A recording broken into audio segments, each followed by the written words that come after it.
moment collectively under the leadership of the American president and his team in his engagement with the Russians and the Ukrainians is whether the Russians are willing to play ball. Republican pushback kills the GOP attempt to protect President Trump's tariff agenda.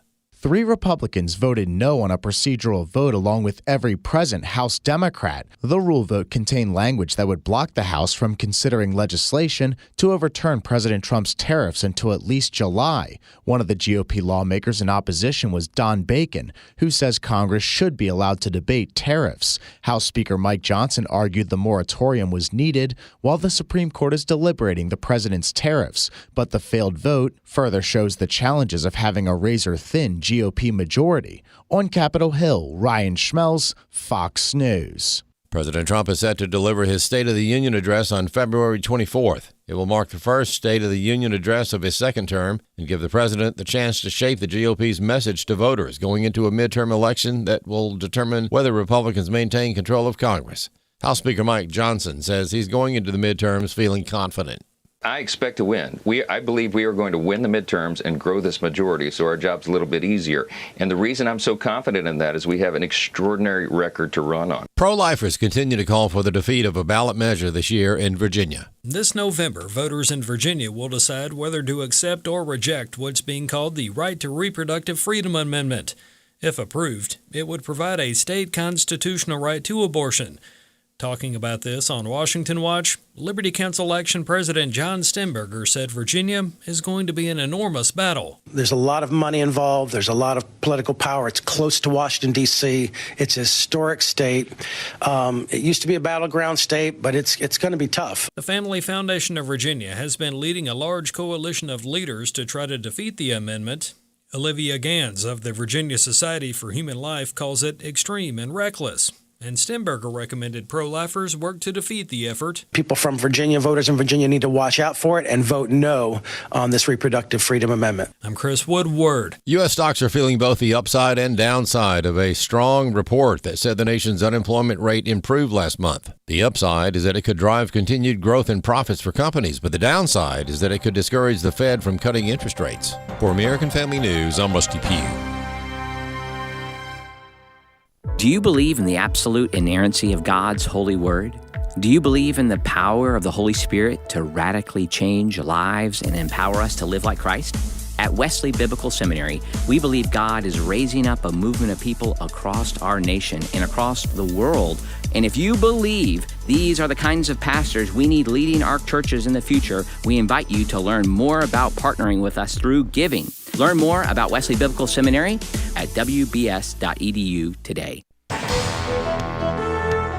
Welcome to Today's Issues, offering a Christian response to the issues of the day. Here's your host, Tim Wildmon, President of the American Family Association.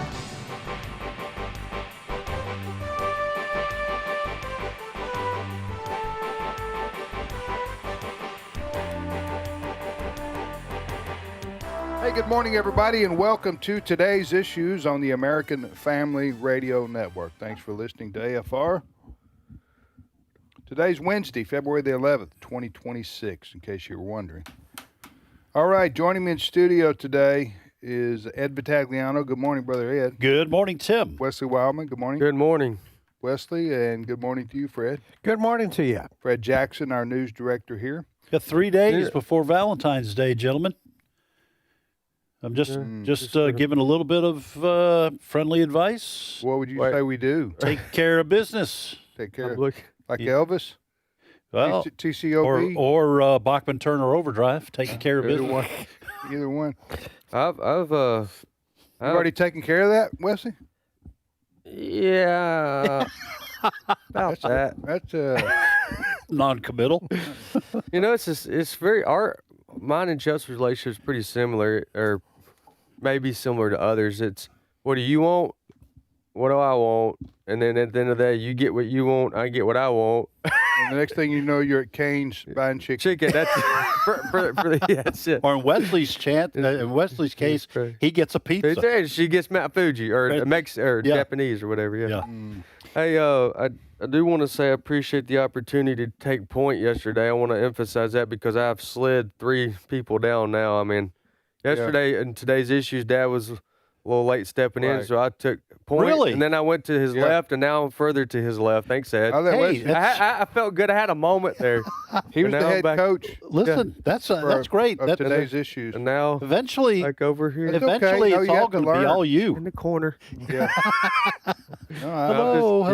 Listen, we are all equal in the eyes of God. That's right.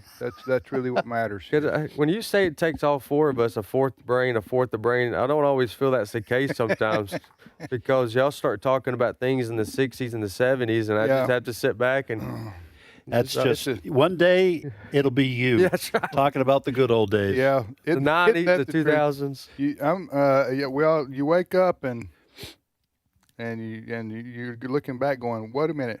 You're telling me nobody knows who the singer is Right. anymore?" I was Did driving through town the other day and realizing just how many roads, even the minor highways that they've built through the town Tupelo that we live or around that wasn't there 15 years ago. Yeah. It was just a field. But Kind of like Life's Highway, Wesley. that's it. That's it. I mean, this is the way I look at it. Someone born in the year 2000 turns 26 this year. 20. So 2000, Y2K, Tim, is 26 years ago. Yeah. I'll tell you, Fred, and you can comment on this because I think you're the elder statesman in the group. But I tell you what, when you vividly remember the bicentennial, and we're at 250 now, and you're going, wait a minute, 50 years have passed by? I graduated that year. Did you? Yes, I did.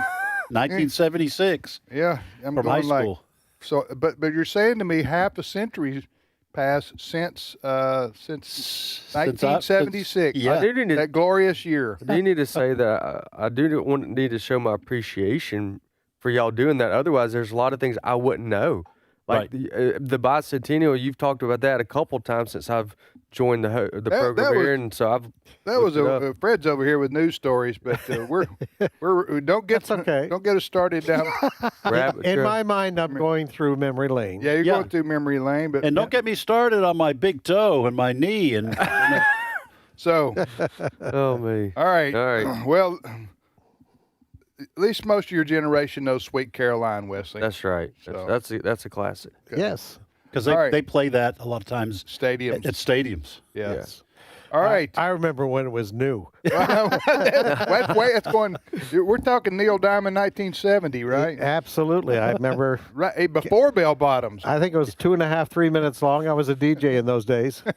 Oh, Time was important. Okay, yeah, time. Let's say I can go to the restroom on this song, right? Or, Hey Jude. hey, Jude. Yeah. Or Indigata Davida. 7 minutes long. Hey Jude. Thank you, Lord, for Hey Jude. But if you really want to go home and get lunch, you play Freebird. Leonard Skinner. All right, our American Pie. That American Pie. Bye-bye. You can go to the That was mailbox. Tom and go Minute. back. Don McLean. Yeah. Yeah. All right. Throw You're my lis- Chevy to the levee. Let's go. You're listening to today's issues. Abraham Hamilton III will be with us a little bit later on in the program. As always, we thank you for listening to AFR. What's the first story, Fred? Well, we have to update a big story from this morning. You may have, on your way into work this morning, heard that the airspace over El Paso International Airport was shut down and was going to be shut down for 10 days, and everybody kind of wondering what's going on. People were arriving at the El Paso airport this morning and catching a Delta flight or American. They were told those flights are going nowhere.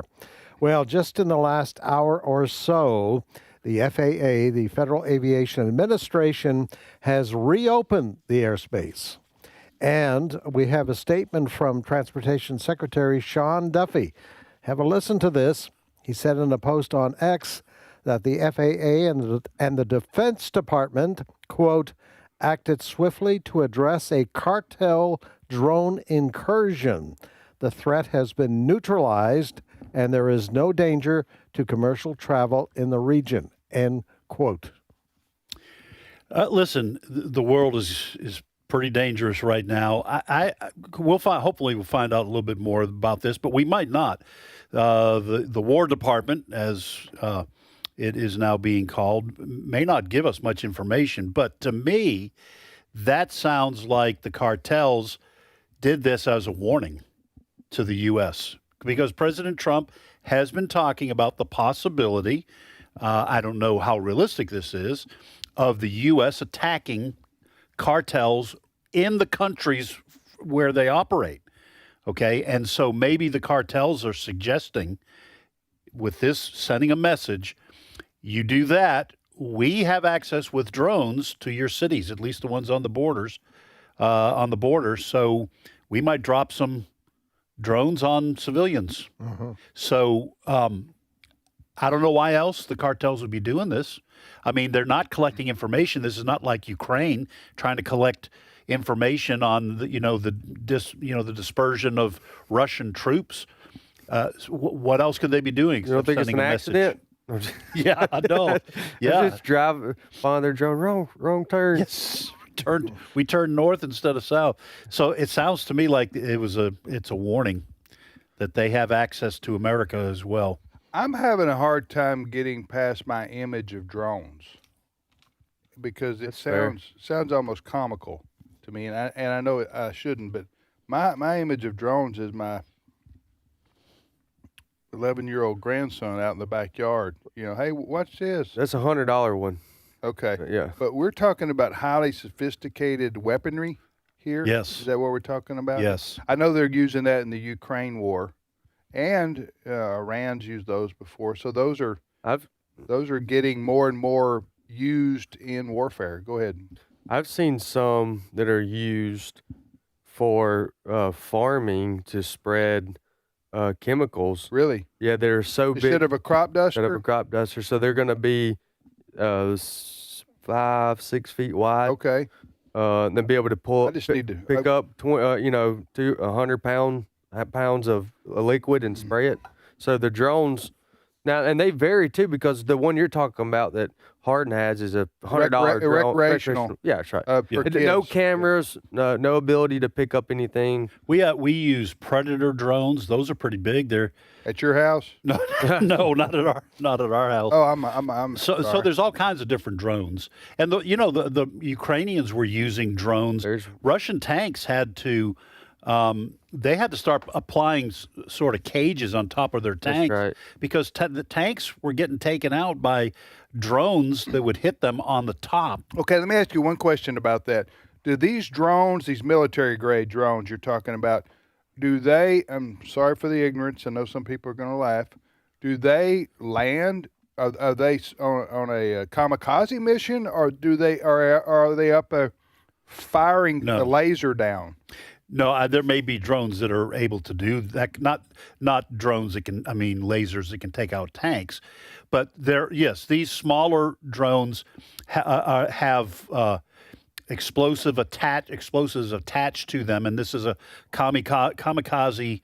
The drone's not coming home. Destroyed because it's going to run into the tank. Yes, and detonates upon impact. I got you. That's true, but they also have many drones that have a far more advanced ability to survey, and they have cameras, and they're able to get more intel. And they can launch missiles. Predator drones launch these missiles. Think about a line of military planes. You're going to have some that are more. Hey, you know what? Next time you play one of your baseball rivals for your youth team, I would employ drone usage at the other team's practice. That's not a bad idea. I'm just saying that might work. Next story, Fred. I don't know how this thing. I try to keep everything on track. Yeah, Fred. Yeah. By the way, that story on the El Paso airspace reopening. Yeah. Go to afn.net, American Family News. We're covering that, and our site is updated to also include. Somebody's at the El Paso airport right now going, what happened to my luggage? Well, I'm sorry, sir. A drone carried it off to Mexico. So this is you trying to get us on the straight and narrow again? Yes, I am. Next story, Fred. All right, next story, we go to British Columbia, Canada. You lived there, right? Yes. For many lived years. in Vancouver for about 10 years. There was a school shooting. And we've had stories about school shootings in this country. Well, this one took place in Tumbler Ridge, British Columbia, which, if you're familiar with where Vancouver is, goes 600 miles to the northeast up towards the Alberta border. fairly small community there. School shooting, 10 people left dead. Oh, my word. 8 people at the school, including the police say, the RCMP, the police say, the shooter. And then 2 people were, the bodies of 2 people were found in a home nearby, believed to be connected to all of this.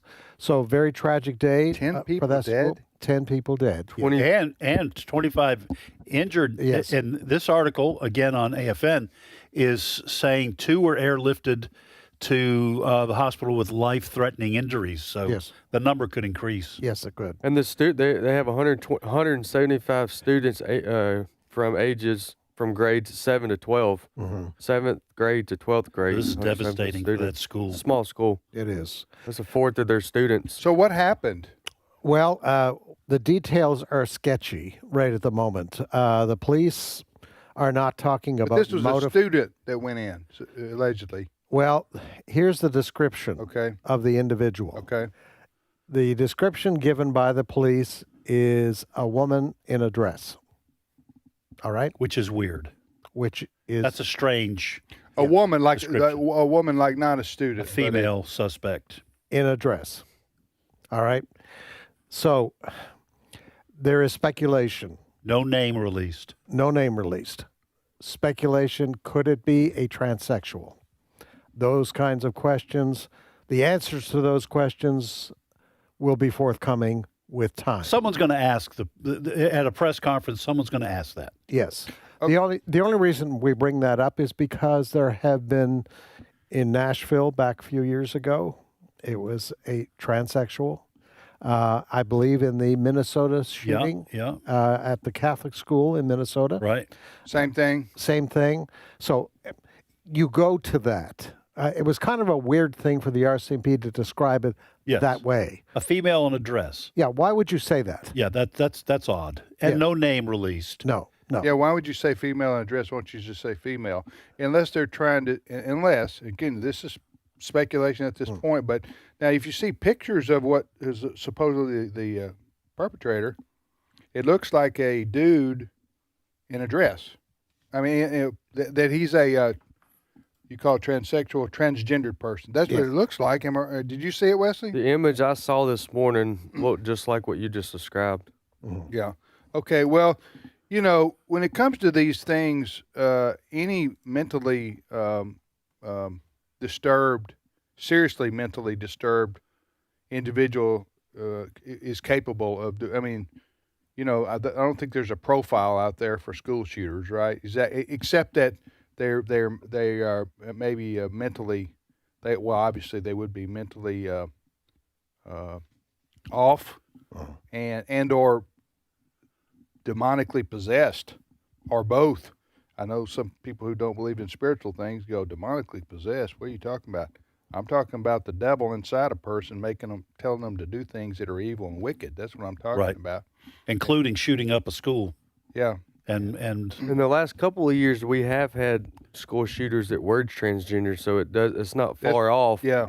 From, I mean, the thought to come to mind after you see the image of the person that's suggested to be the person that did this. What I don't like though is when the liberal news media and government officials tried to hide a fact that like they did in Nashville. We don't want to release this manifesto. Yeah. And then we find out it was a transgendered person who was messed up in the head, and they hated Christians. Well, that one was specific white Christians, but go ahead. I hated white. It was a she, right? A biological she. No, in Nashville? Yeah. No, it was a biological male. Okay, it was a dude who said he was a girl. Right. And he was mad at the Christians because he said the Christians weren't accepting of him or something like that. Same thing in Minneapolis, St. Paul area when that took place. Yeah. So, all right. The other part of this story is that Canada is known for extremely strict gun control. And so once again, you have an incident. You know, there was an incident just 4 or 5 years ago in Canada. I think 20 people died in that incident. So this person, whoever did the shooting, did not obey the gun laws. No.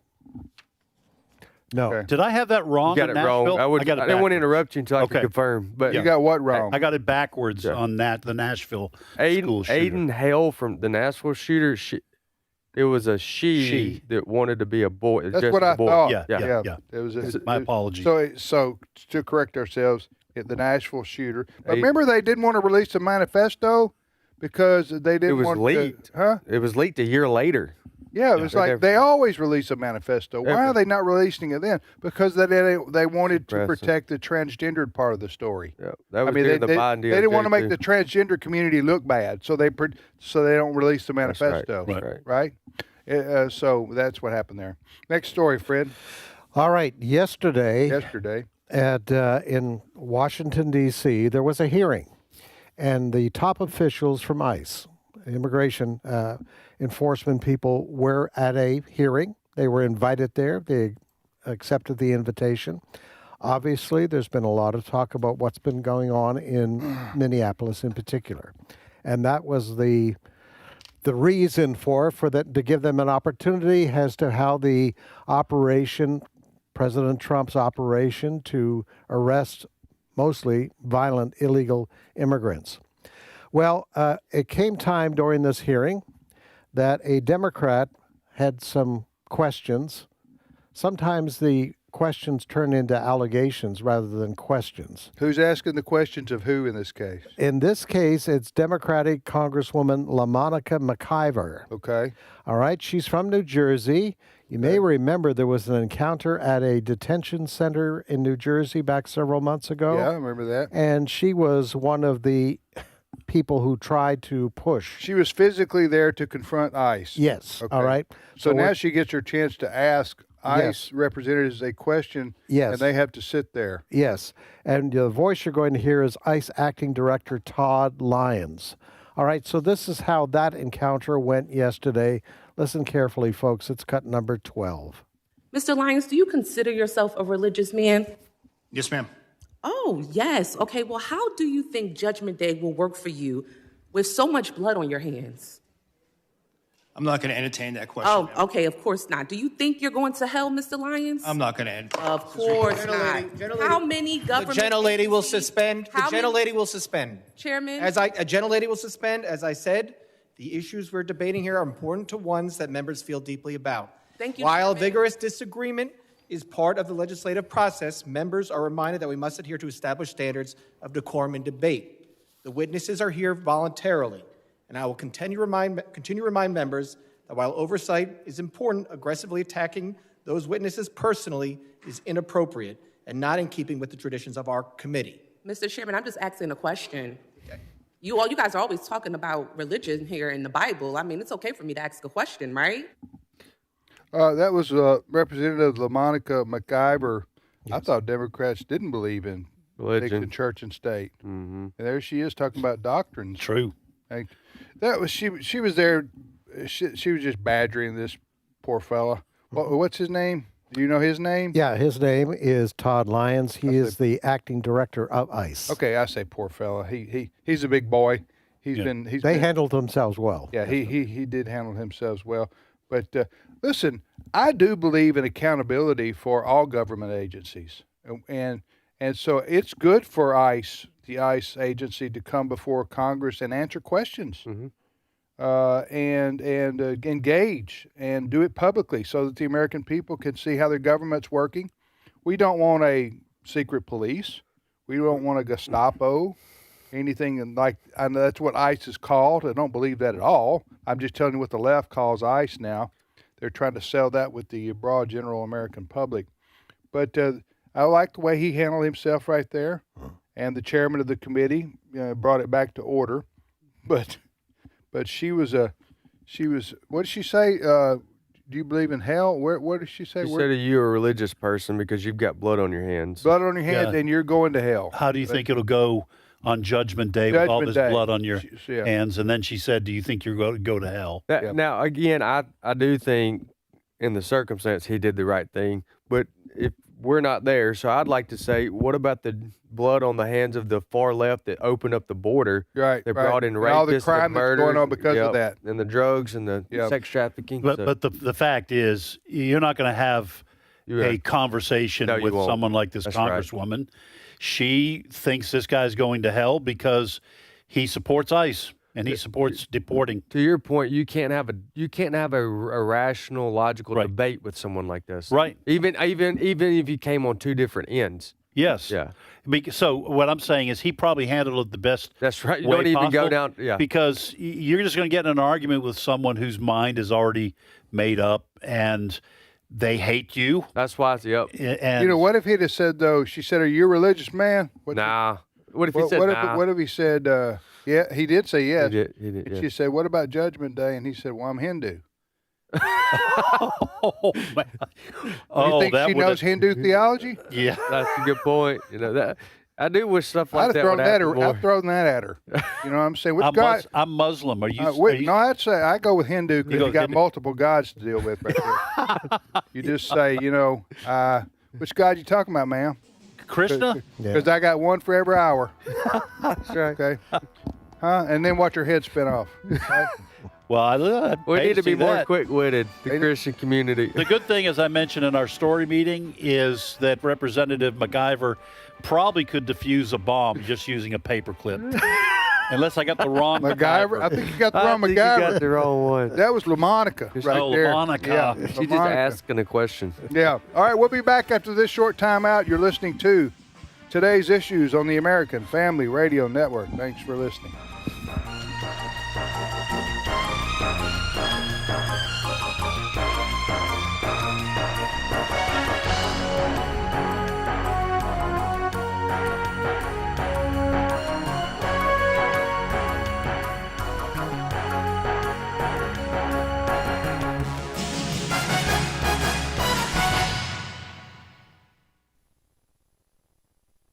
It's my turn. Here is your host for My Turn, Don Wildmon. All of us have at some time in our life faced disappointment.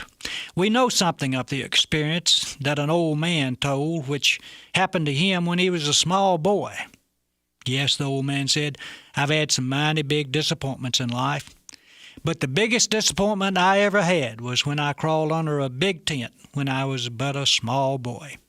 Was somebody nearby listening? Wondered what his disappointment was. So they asked him what happened.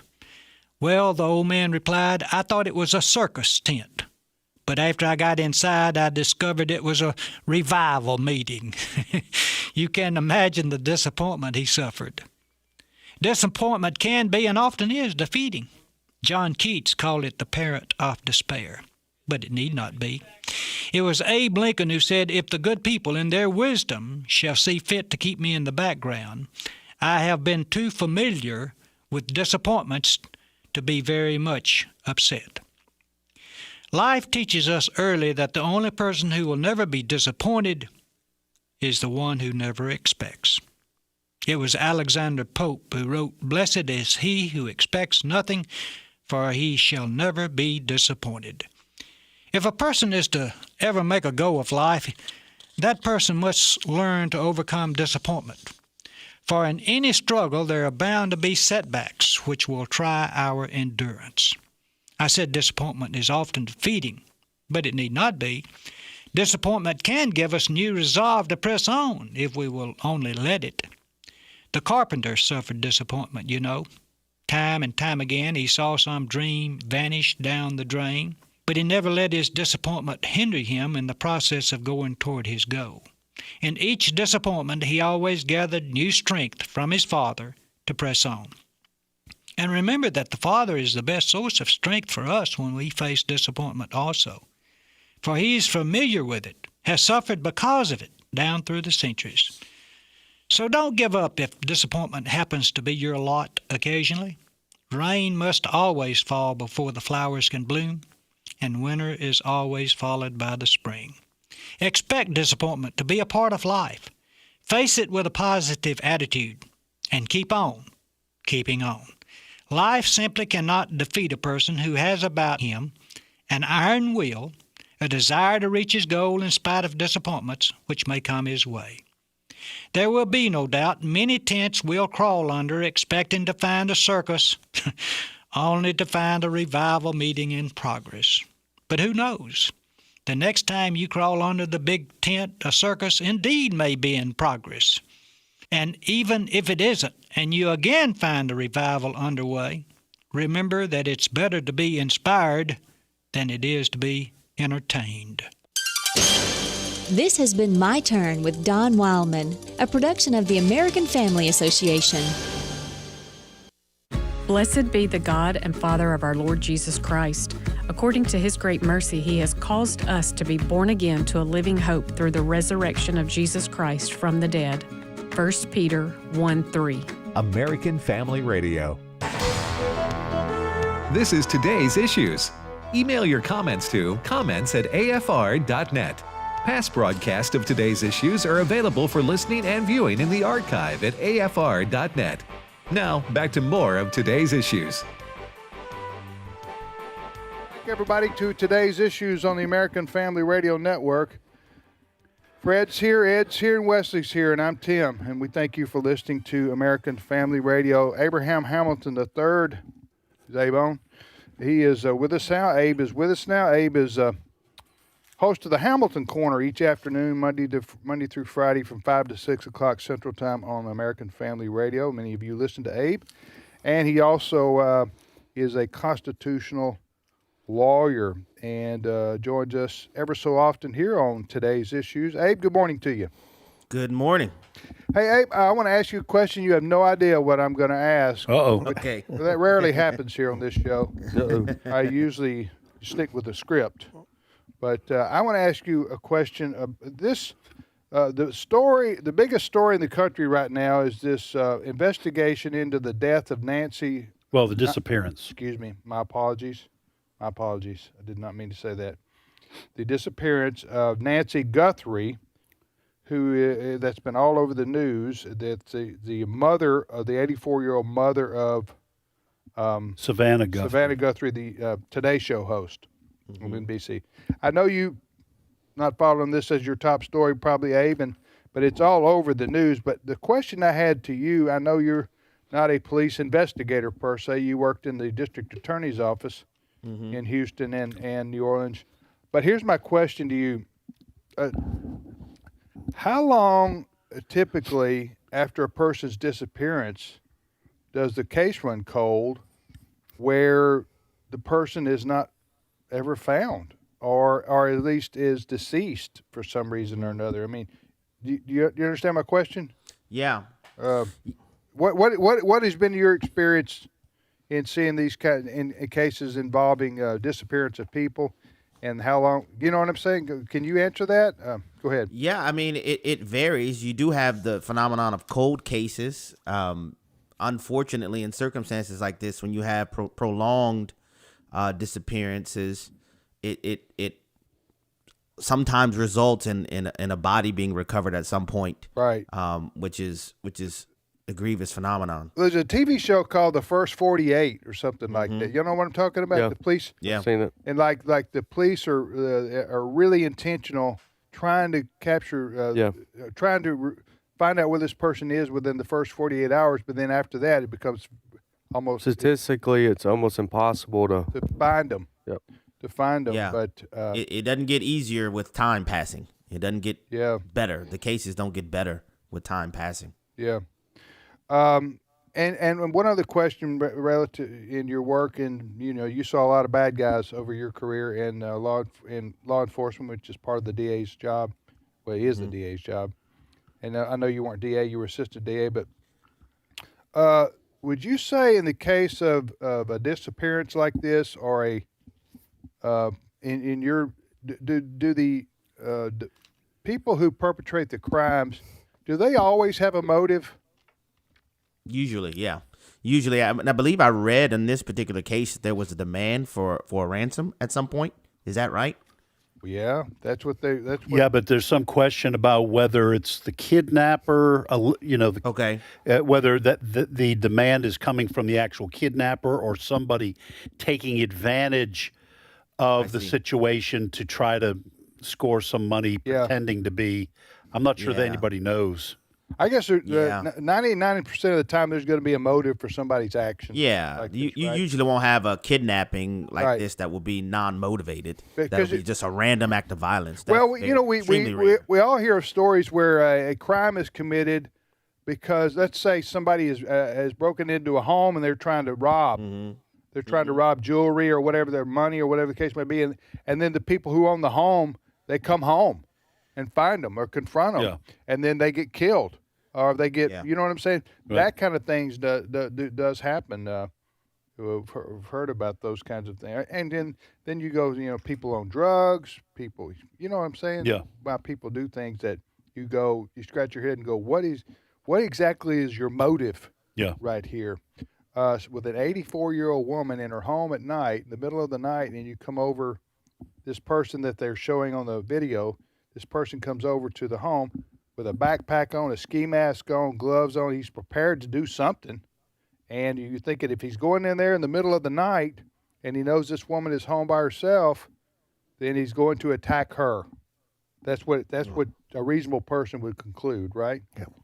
Anyway, Yeah. we'll see if anything breaks on that story today. That I know that they had a man detained for questioning that they released. That is, the cops released him because he was found not to be involved in the crime. All right, you're listening to today's issues. Changing topic here. We've been talking some about the SAVE Act, the SAVE. Wesley, what does that stand for? Safeguard. Hold on a second. American Voter Eligibility Act. There you go. So Fred helped you again, Wesley. Yep. Need to buy him lunch. Yesterday I had it pulled up. What is it, Fred? The Safeguard American Voter Eligibility Act. All right, what is that, and why are we following that, Abe? Yeah, it's a very simple bill that has already passed the House of Representatives. It's now in the U.S. Senate that requires people to register. In order to register to vote, you have to produce photo ID. Then, in order to vote, you have to show photo ID. That literally is what the bill would require. There are also some provisions concerning the maintenance of voter rolls, but this is something that is popular throughout the entirety of the American electorate and has gained in popularity. From 2018, it was 76% of the American electorate, according to Pew, that supported voter ID. As recently as 2025, 83% of the American people the American electorate support voter ID. That includes 71% of Democrats and 95% of Republicans. Even when you try to break it down demographically based on ethnicity, 76% of black voters supported, 82% of Latinos supported, 85% of white voters supported. It's a non-controversial phenomenon. And so like I said, in 2025, 83% of the electorate support it, but you have Senate Democrats saying they won't pass it. Yeah, okay, then Chuck Schumer, the leader of the Democrats in the Senate, calls it Jim Crow too. And why are these Democrats in the Senate, why are they really opposed to this? Or do you think it is genuinely a racist? No.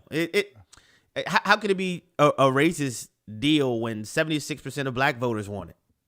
What are you talking about? It's just an absurd phenomenon. 82% of Latinos want it. It is an effort by Senate Democrats because they recognize the massive migration of people away from blue states. And the way that our constitutional republic functions is that congressional representation is directly proportional to voters in a state.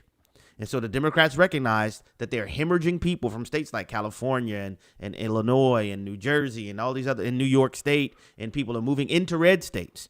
If illegal aliens, let me just say what it is, if illegal aliens are excluded from voting, then the Democrat Party faces the risk of losing a significant percentage of their congressional representation. And that is why they're opposing it. They're using the moniker Jim Crow 2.0 as a ruse, when in actuality, they are attempting to protect their congressional representation because of the massive migration that's transpiring in America. Ed, go ahead and then Wesley. Yeah, and one of the arguments that's been used against this, and I've been doing some research on this because I was hearing that you couldn't use a driver's license to register to vote, and you had to have your birth certificate and a passport. Passports are relatively expensive for people who don't have a lot of cash hanging around. But here's what I found out. You can use a driver's license to register to vote if your state your state issued driver's license explicitly indicates U.S. citizenship.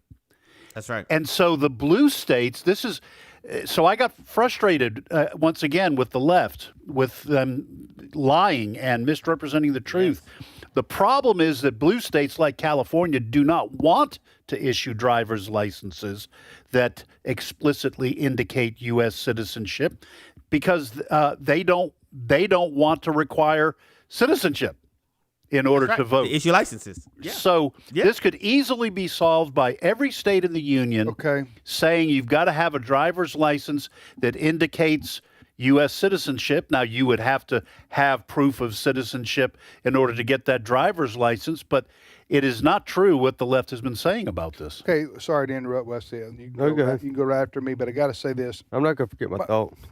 Most of the time on the loony left, I don't care what they do, as long as they keep it to themselves. In other words, California.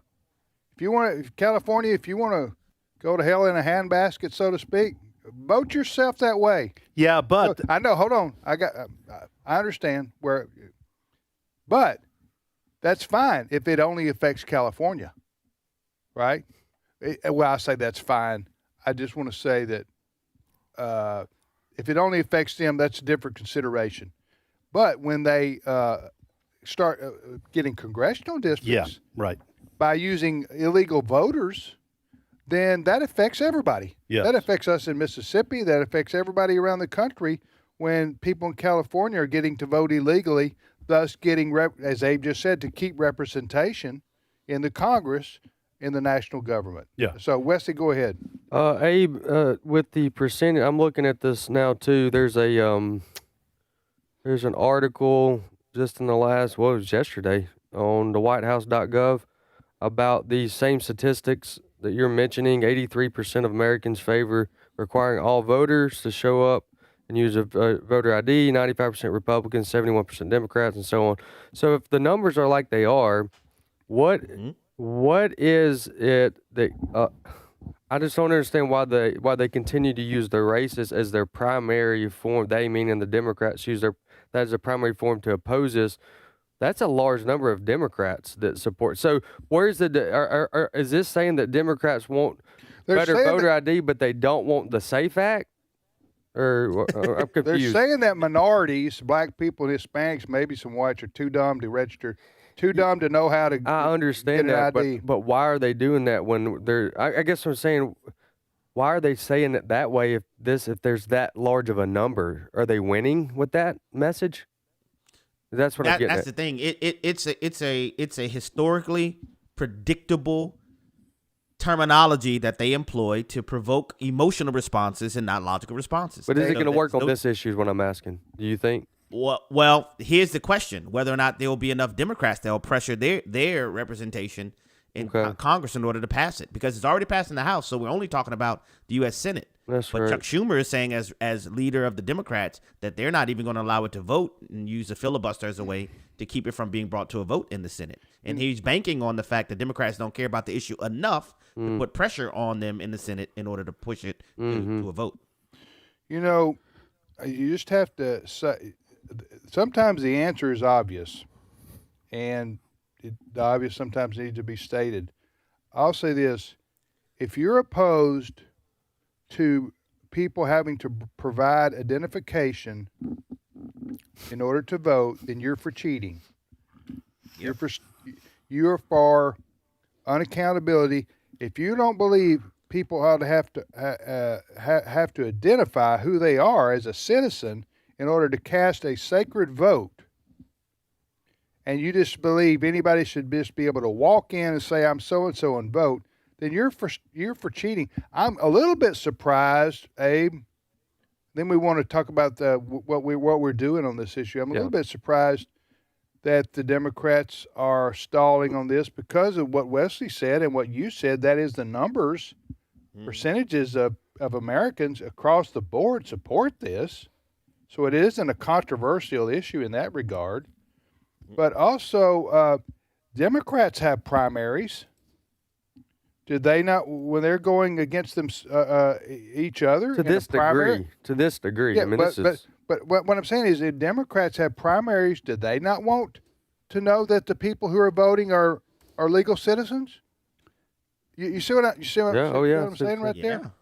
Yeah, I think what you're highlighting is the divide between the Democrat Party establishment and the Democrat voter. Yeah. To where it's if you would have probably taken a poll, the Democrat voter probably would have preferred not to just anoint cackling Kamala to replace Joe Biden.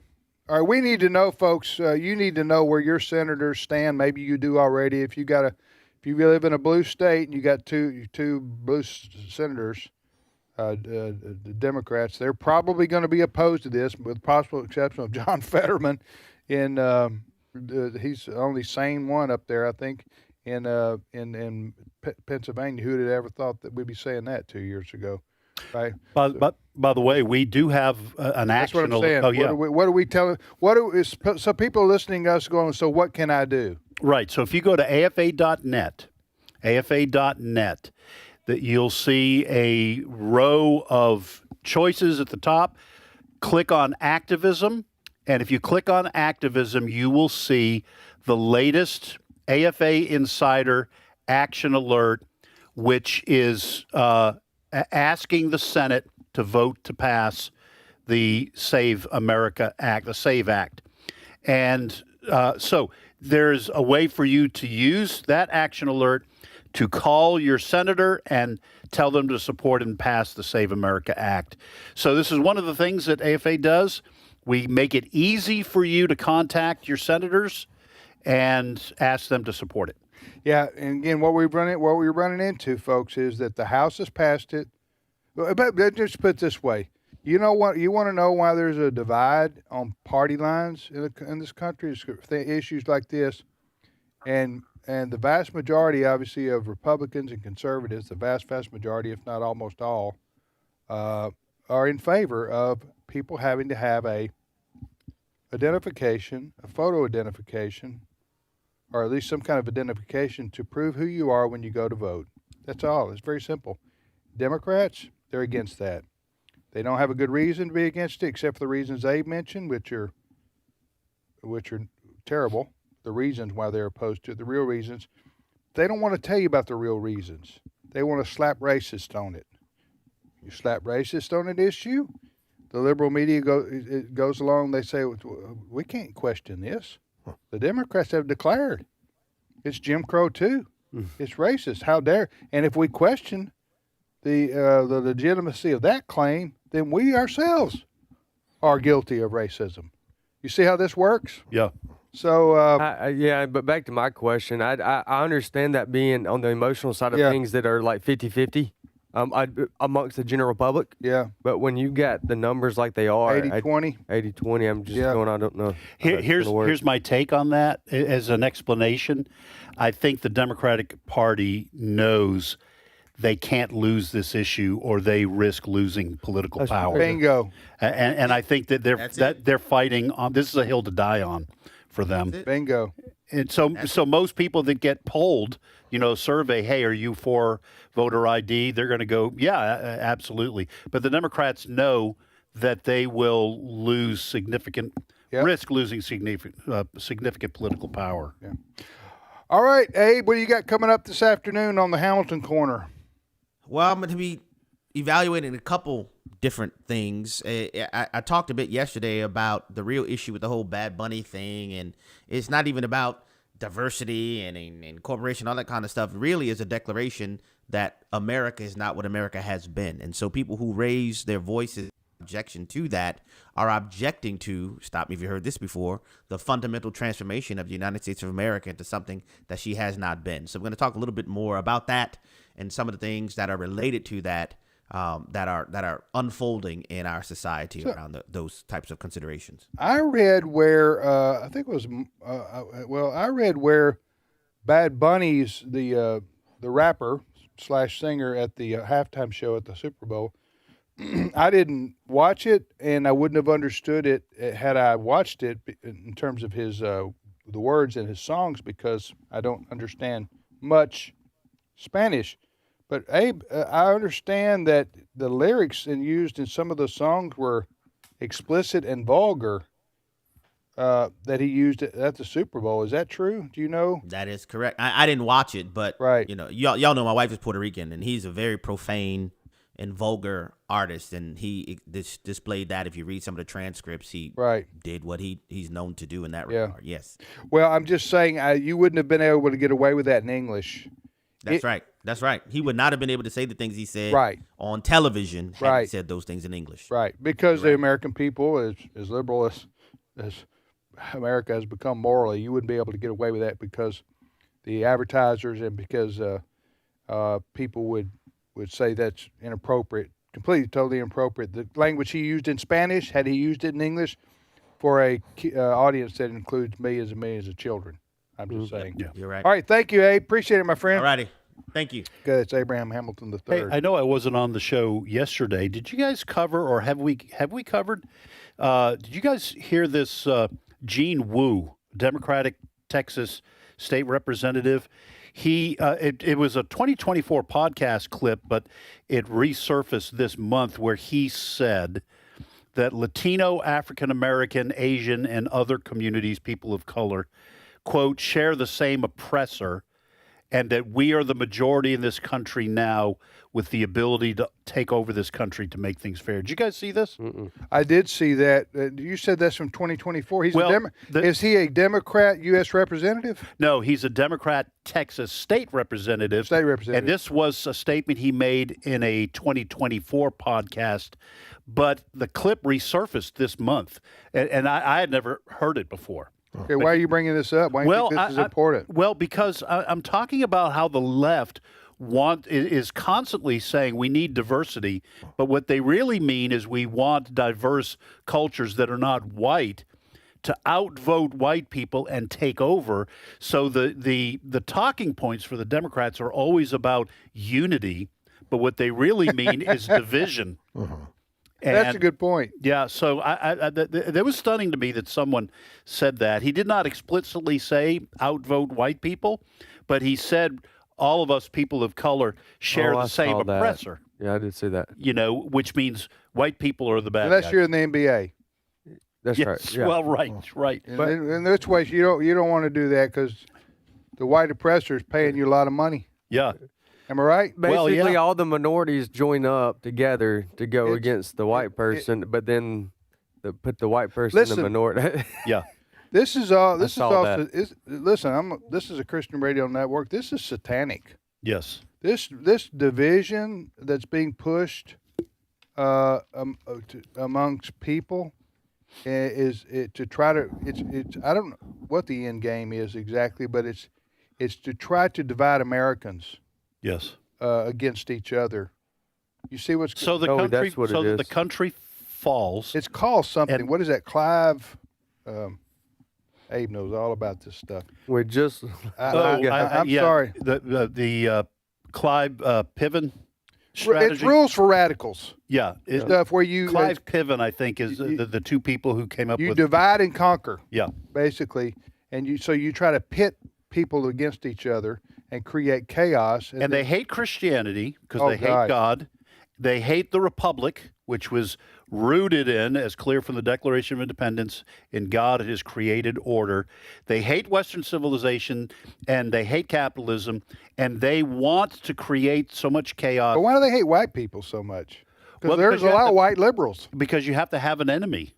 And white civilization, the Western civilization, it has roots in Europe. And closely tied to Judeo-Christian ideas, too.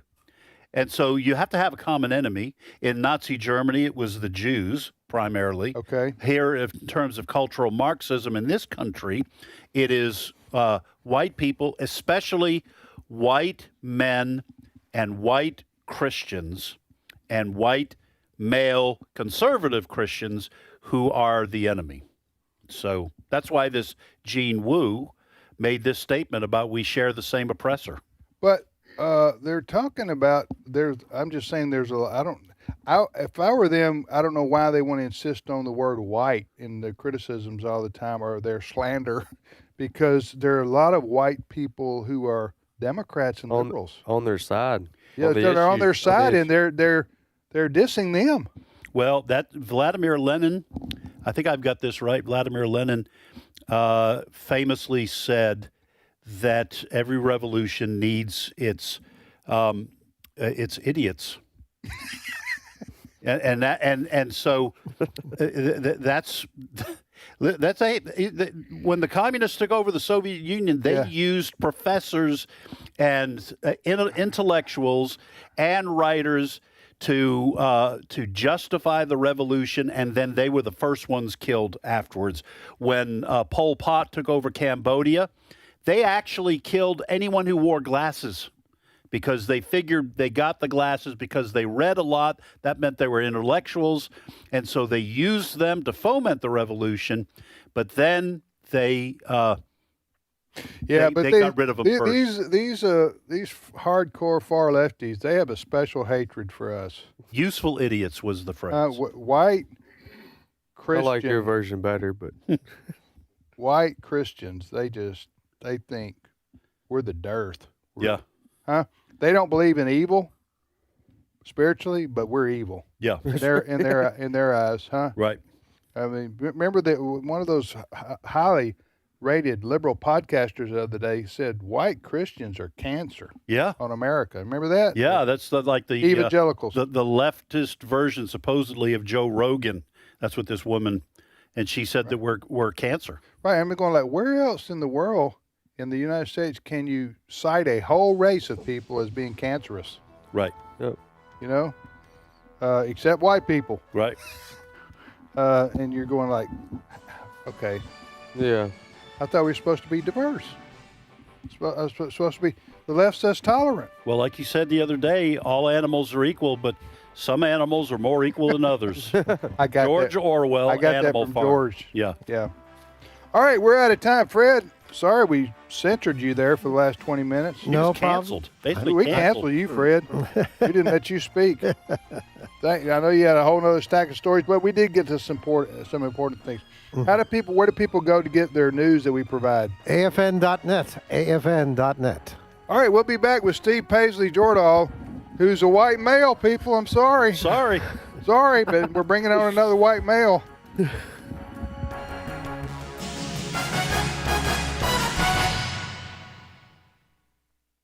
The views and opinions expressed in this broadcast may not necessarily reflect those of the American Family Association or American Family Radio. Faith, family, freedom. American Family Radio. Teenage years can be a time of trial. It can be really difficult, but it can also be the most fun and the best years of your parenting. Dr. Jessica Peck is a pediatric nurse practitioner as well as a professor, author, and mother of 4. Dr. Peck is host of the Dr. Nurse Mama Show, weekdays at 2 p.m. Central, and find her podcast at afr.net. This is American Family Radio, a listener-supported ministry of the American Family Association.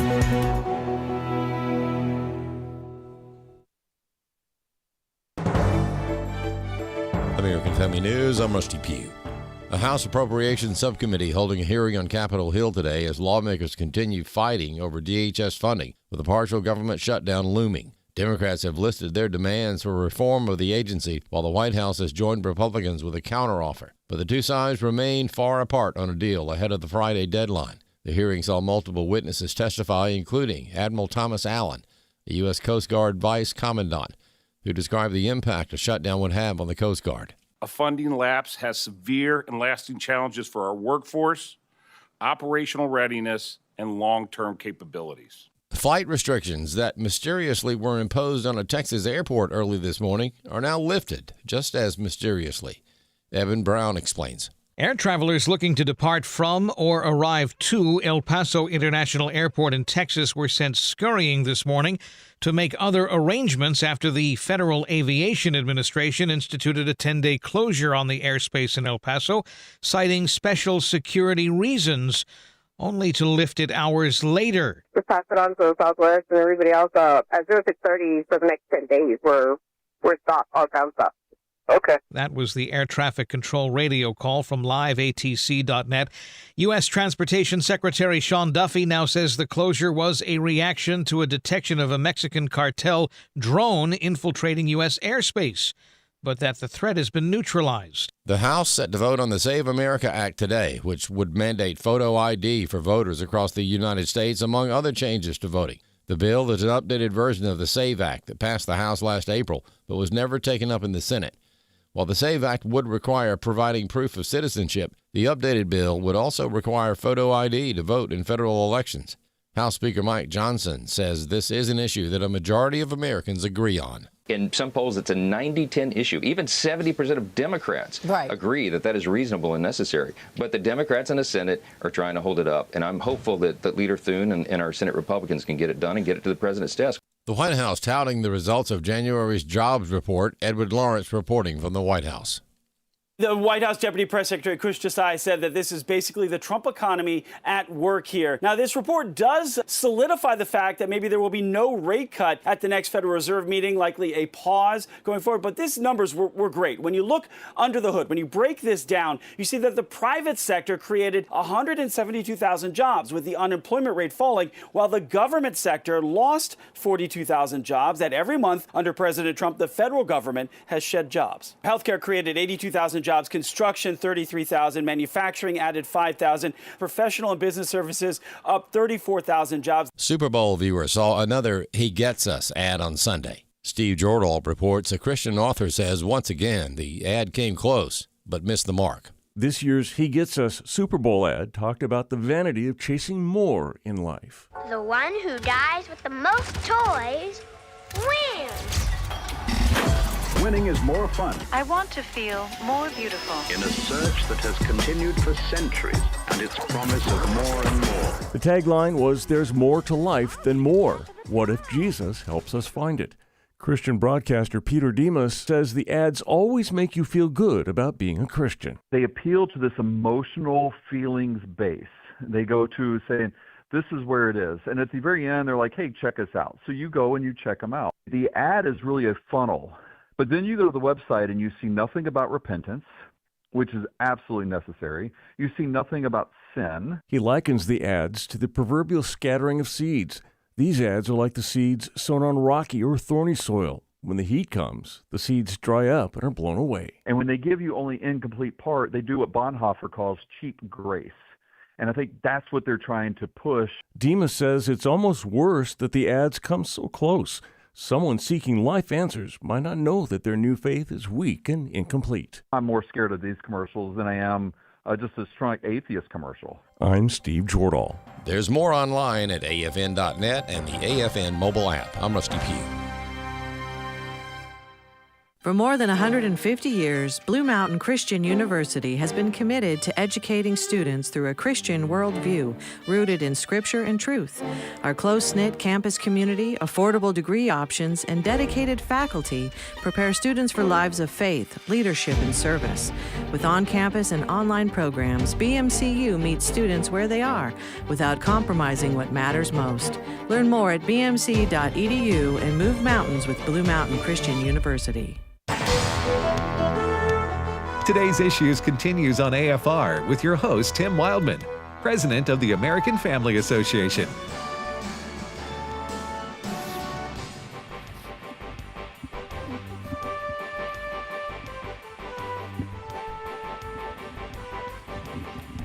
Hey, welcome back, everybody, to Today's Issues on American Family Radio.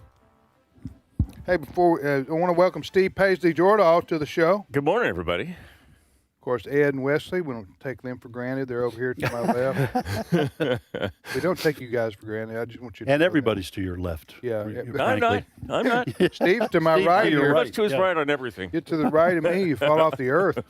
You can go full circle and be on the other side, though. I'm moderated. Look at it.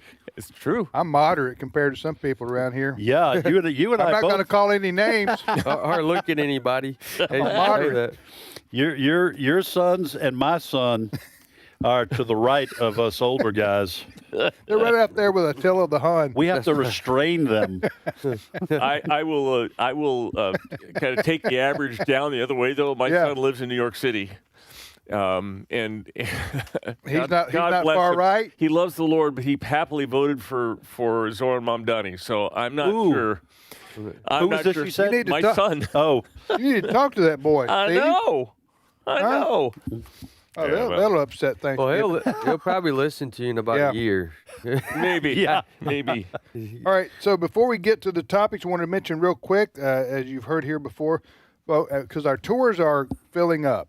They're probably halfway full for the year. So if you've been waiting to go on one of our spiritual heritage tours, I'm going to tell you what they're going to be real quick, and then you can check them out on our website.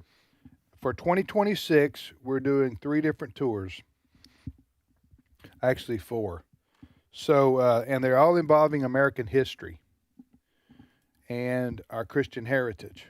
And so, in June and September, we're going to be going to We're going to be meeting in D.C. for those flying in. Get on a bus and go on a tour down 2.5-hour drive to Colonial Williamsburg and historic Jamestown and Yorktown, the historic triangle there that most people have heard about. Is so much history there to see. And Stephen McDowell of the Providence Foundation is a historian. He's going with us on these tours. So that's going to be one tour. Then we're going to do also Washington, D.C. and George Washington's Mount Vernon estate.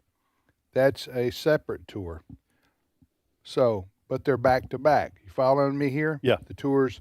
So if you want to join us on Sunday in Williamsburg, to go down to Williamsburg and do that, then drive back with us on the bus to go to D.C. and Mount Vernon. You're talking about a week's time there. So we'll take care of you that whole time, unless you start whining about your and then you got to wash about dishes your big or something. toe or something. In which case you're on your own. I'm just saying.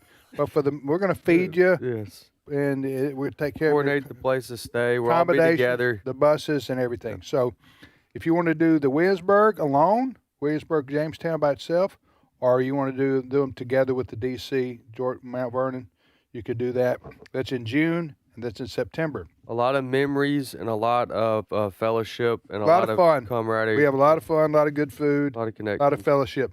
Now, those are the tours. Now, in October, Wesley, you and Walker are going to Boston, right? Yes, Walker and I are leading a trip. Stephen. And Stephen McDowell are leading a trip to Boston. We did it last year for our first time, and it went exceptionally well. So we've got one under our belt. Except for the weather. Yeah, that's why we're dialing it back to September. That's exactly right. right. October weather's too volatile. September 21st through September 26th, Walker and I and Steve McDowell will be going to Boston. All the information is at wildmongroup.com, wildmongroup.com. Spell that out.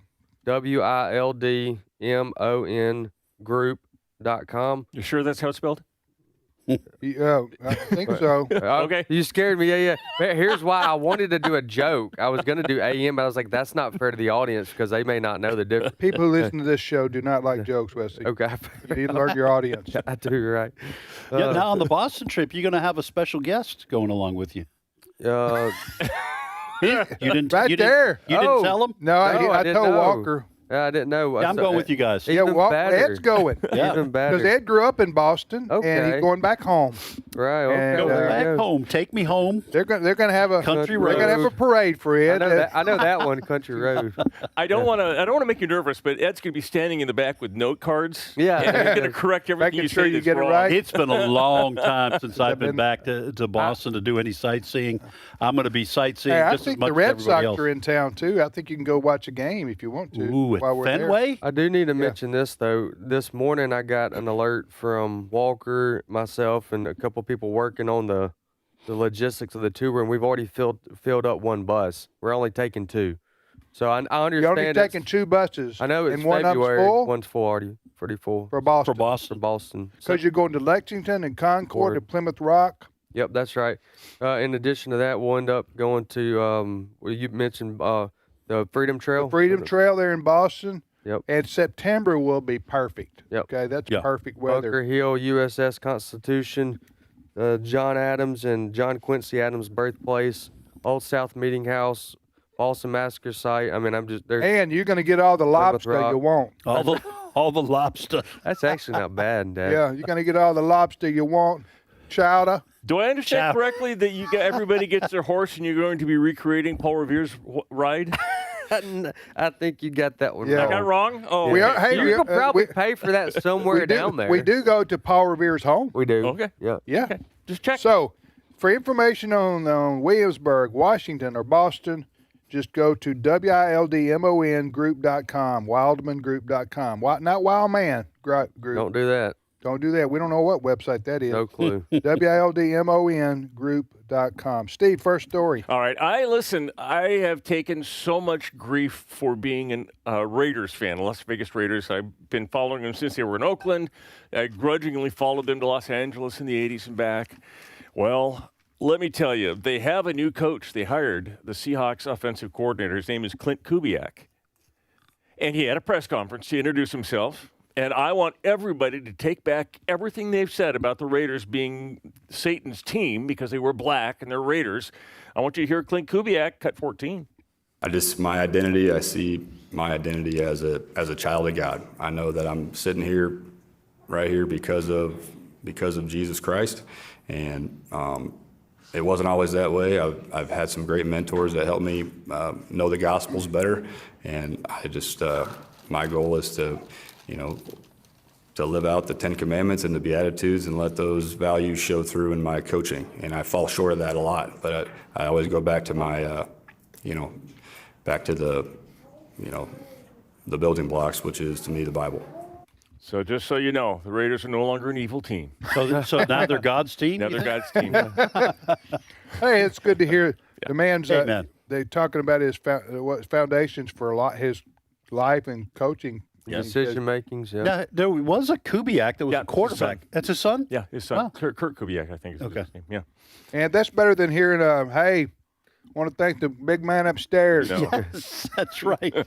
or just the other way that, wokeism or anything else. Right. So. I got one of those. Rainbow flag, you got one of those? I got one of those, not the NFL. But, okay, so you guys talked a little bit about this horrific shooting up in British Columbia and the rumor that the shooter may have been transgender. Okay, no one's confirmed anything. And part of the reason that no one's confirmed anything is because the Royal Canadian Mounted Police Staff Sergeant Chris Clark, who's in charge of the investigation, is holding the name of the shooter back, citing privacy concerns. For how long? Oh, I don't know. But he did have this to say about the person who did the shooting, cut 15. That includes the deceased gun person. Okay. And then separately, do you know the gun person's relationship to the gun person? Gun person. Wait a minute. I've never heard that it said that way. Well, it's because usually if the it was gunman, a guy, it was a gunman. Yeah. They can't do that if it's not a guy. The gun person. It's a gun person. This is a horrific story. Yeah, not making a lot of the 25 stories. people are injured. It is. 10 are dead. Yes. Yeah. It's a little rural town in western Canada. And one of the students, I guess it is, went in and shot up the place. We don't know. We don't know much about it. They were not saying anything about it. We don't know yet. But you're right. It's always called a gunman, but now they've changed it to gun person. Yeah. Well, because they have described the shooter as a female in a dress. Yeah. Well, a female wear dress, so you mean... That's what I'm saying. The whole thing is just weird. And like you said, Tim, and it's good to rein us back in here before we get off on another subject. But 10 people are dead. This whole the school's devastated. The whole town's devastated. Very small community. Everybody knows everybody else. Everybody who's alive knows the people who are dead. And there's 25 injured. 2 are with life-threatening injuries. There may be more deaths here. And this person who did it is also dead. So hopefully more information will come out. The only reason I think the transgender angle is important in these kinds of stories, we already mentioned in the last hour, the Nashville shooting and then up in Minnesota, is that there are questions about the drugs that trans individuals are given in order to quote unquote transition, and whether or not these drugs make people psychotic. I mean, this is a real issue that needs to be addressed, and it doesn't help if, like in Nashville, where the manifesto was not released for a whole year, and then Wesley mentioned that it was released. leaked. It was leaked. Okay, you're not helping if there's something wrong with giving these young people these drugs that makes them violent. And the political left does not want to talk about this because it makes the transgenders look bad. Yes, it makes their movement look bad. It calls into question the whole process. Yeah, exactly. Exactly. By the way, just to reiterate the story Steve brought up, and Steve, you mentioned this a couple of years ago. You were kind of prophetic on this. The lawsuit that was won by the 16-year-old girl in New York had her breast removed. When she was 16, these doctors did the surgery and said, "Yeah, you're going to feel better about yourself since you want to be a man. So we're going to remove your breast." And they charged a lot of money. Well, she comes back 22 years old, or I think 23, and goes, "You know what? I made a huge mistake. I've made a huge, huge mistake in my life, and it's permanent. It's affecting me, and I want to sue the people who did this to me while I was a minor. Can't undo it." And she sued them, and she won. Yep. So the hospital and the doctors having to pay up. Psychologist. How and much the money? doctor. Like a lot of money. $2 million. $2 million. And what you said, Steve, a couple of years ago was that this would happen, what I just described, which is a reality in the state of New York, and that would stop this craziness, at least as far as doing surgeries on minors. And no, there's no doubt in my mind this is going to stop it, because the hospital lawyers now and the doctors' lawyers, insurance companies, they're not going to be able to get insurance. They're going to say, if you can retroactively sue, and I wouldn't always believe, if this person had been 19 or 20, I would have to think through this more on whether I agree with this or not, even though I obviously don't agree with transgenderism at all. You're talking about with the constitutional legal right of a 20-year-old. But you're talking about a minor, and you're talking about a minor, and you're chemically or surgically altering their bodies forever, and telling the mom, if you don't go through with this, your daughter is going to kill herself. Yeah. Right. I mean, this is, and they're starting even the puberty blockers. They're starting. They were at giving these to kids before they hit puberty. We're talking about 8 and 9-year-old kids. We're getting these things to keep. Well, this lawsuit's going to stop this insanity. It will. Anyway, next story, Steve. All right. If you are visiting the Bay Area or Phoenix or L.A. or Miami and you need a taxi, you might flag down something called a Waymo. Waymo is a brand of taxis, but they are driverless. A car pulls up, there's not a human inside at all, and you get in the car and you tell it where you want to go, and it'll take you there. And what now? So you get in the car, and it's a driverless car. Okay, it's called Waymo? It's called Waymo. Does it cost Waymo? It might not cost way more than you think. I don't know. Maybe it does. Maybe that's where they got it. I don't know. Costs way more than you think. Yeah, that's what I was wondering. I bet they didn't think about that when they came up with the name. There's Tim will think of it. Well, there's way more jokes on that. Well, it turns out that the Senate had Waymo's chief security officer, Dr. Mauricio Pena, in to give some testimony, and Senator Ed Markey of Massachusetts was giving him, was questioning him. And it turns out that driverless, there's no human in the car, but there are humans overseeing the car, monitoring the car, and able to jump in if they need to. But it's not all as good as you might think. Listen to cut 11. Yes or no, does Waymo employ humans located remotely to help its vehicles navigate difficult driving scenarios?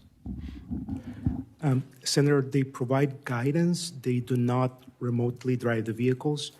As you stated, Waymo asks for guidance in certain situations and gets an input, but the Waymo vehicle is always in charge of the dynamic driving task. So that is just one additional input. But the human being helps the vehicle to navigate those difficult driving scenarios. Is that correct? Yes. Okay. So are all of these human operators located in the United States? Are they all here? No, we have some in the U.S. and some abroad. In what countries are these employees located? The Philippines. Excuse me? The Philippines. So they are in the Philippines. Yeah. Mr. Pena, that is completely unacceptable. And here's why. Having people overseas influencing American vehicles is a safety issue. Be out of date. It could introduce tremendous cybersecurity vulnerabilities. We don't know if these people have U.S. driver's licenses. If they don't have a driver's license, do they understand the traffic rules? Yeah, listen, at tip of the hat to Ed Markey from Massachusetts. I rarely do this for Democrats, but I think he's right to question this. I think, Wesley, you had something you wanted to say. This is kind of freaky stuff. I know, it's sci-fi. So this Come to is life. Okay. So what's the next step here, though? Or is this obviously he exposed the fact that we got people in other countries that have the ultimate decision making on electronic cars or driverless cars in the United States. So what's the next step here? Are they going to do something about it? Congress has the ability to pass some regulation so that you have to have, no matter how good your internet connection is, it has to go 8,000 miles around the globe. There's going to be a latency, a lag there. So they could have some oversight that says you have to have people, maybe an office in these particular cities. I feel a lot more comfortable if the signal is going down the block instead of around the world. And I agree with Ed Markey on this. I don't think these. I can see where you might have some difficulties and you might need some human input in difficult, like you said, difficult driving circumstances. But overseas people, no. There's no way that I can think of that we can be, completely vet these people. They're citizens of another country. And I don't know. Technology is moving mighty quickly, and Congress, among others, is having a hard time catching up. Another angle to look at this, you still need humans. Well, that's true. For how long? That's right, yeah. Even though they're not driving the car, you probably got just as many. Well, as Chris Woodward often says, if the Lord tarries, driverless cars is going to be a thing. That is going to be not for Dad though. Look at his face. No, when y'all get through it, I have a thought on this. All right, I'm finished. But it's not a big rant. I'm trying. My New Year's resolution is to cut back on the interruption in half, which is for a segment. So he can use them how he wants. Cut back like on the interruption. It's like timeouts. All right. It's all yours. I'm trying to change here, fellas. I'm feeling mocked. I'm very proud. You're laughing in my face. I'm very proud of your efforts. He's laughing to the side to become a better person, Tim. Okay, what I was going to say was I don't know what's going to happen to those people who are honking at the driverless car. How frustrated are they going to be that they can't event on because there's no driver to vent at? What if, fast forward, the driverless cars start honking at each other? Oh, that's good. Well, now if the driverless, you mean so you got two people in the Philippines operating a driverless car and they're honking at each other. That's it. Yeah. Well, the driverless cars just honk at each other. You honk at that could happen. You can have road rage between people who don't exist. You know what? My biggest complaint would be about driverless cars is I bet they always go the speed limit.